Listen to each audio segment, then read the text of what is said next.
Bonjour à tous. Les récits du pays des Grands Causses plongent leurs racines dans la nuit des temps. Chaque village, chaque vallée porte en elle une légende, habitée de créatures inquiétantes, de phénomènes surnaturels ou d'immenses trésors cachés. Transmises de génération en génération au coin du feu, ces histoires ont façonné notre identité locale. Partons ensemble à la découverte des légendes et superstitions des Grands Causses.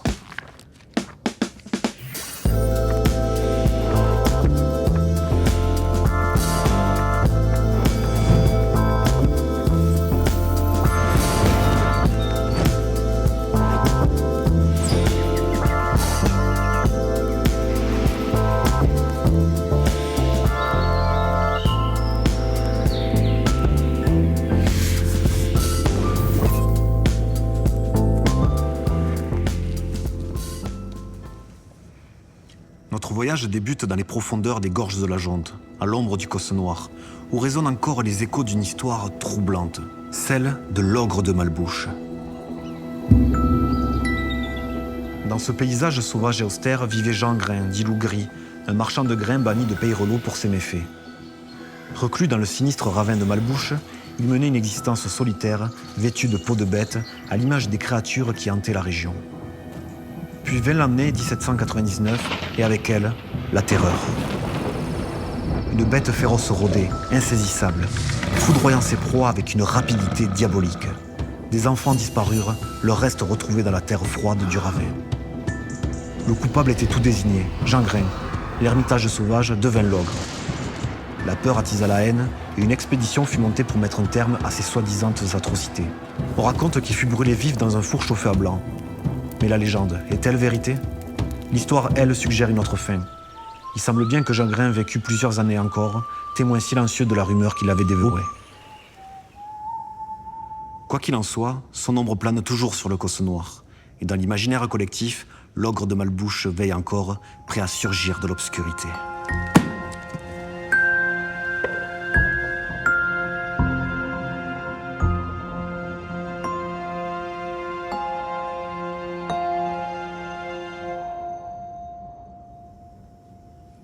Au printemps 1939, sous le soleil d'Aïssen, une simple journée de labeur bascule dans l'incroyable. Henri Weissette, surnommé Rémézy, laboure un petit champ en terrasse aidé d'un jeune garçon qui soulève une lourde pierre plate. Ce qu'il découvre alors dépasse l'entendement, un enchevêtrement de bas usés débordant de pièces d'or et d'argent, cachées là depuis des siècles. Pris entre l'euphorie et la crainte, Rémézy dissimule précipitamment le trésor dans sa maison, réduisant son compagnon au silence contre un billet de 1000 francs. Mais les secrets, surtout les plus précieux, sont difficiles à garder. Rémézy laisse échapper quelques mots de trop, attisant les convoitises. La rumeur enfle, jusqu'à ce qu'elle attire les gendarmes, le procureur et même les journalistes. Acculé, il nie tout en bloc. Le trésor, une pure invention. Le billet de 1000 francs, volé par le garçon. Pris de colère, il verrouille son secret. Pourtant, à l'ombre, on l'épie. On le voit faire d'étranges allers-retours vers Sainte-Afrique. A-t-il déplacé son or? L'a-t-il enterré ailleurs, loin des regards avides? Les années passent, Rémézy s'éteint, emportant son secret dans la tombe. Mais le trésor, lui, est-il toujours là? Peut-être repose-t-il encore sous une pierre oubliée ou dans le creux d'un vieux châtaignier, attendant que quelqu'un, un jour, l'arrache à son silence.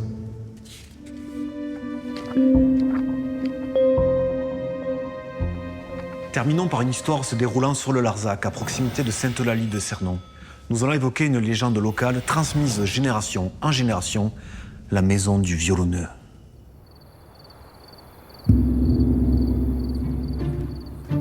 Par une nuit froide sur le Causse, un joueur de violon rentrait chez lui après avoir animé un bal au Viala du Pas de Joux. En guise de récompense, il portait une belle fouasse dorée. Soudain, des yeux brillèrent dans l'ombre. Une meute de loups affamés l'encerclait. Pris de panique, il jeta des morceaux de fouasse, mais les bêtes les engloutirent sans se détourner. À court de provisions, il n'avait plus qu'une seule arme, son violon. D'un geste tremblant, il fit courir l'archer sur les cordes. Une mélodie douce s'éleva dans la nuit. Les loups fascinés cessèrent d'avancer, puis se mirent à danser. Profitant de leur transe, le musicien se réfugia dans une petite maison de pierre sèche. Toute la nuit, il joua, tenant les bêtes sous son charme jusqu'à l'aube. La bâtisse récemment restaurée est toujours là. Peut-être, au détour du vent, entendrez-vous un air de violon résonner.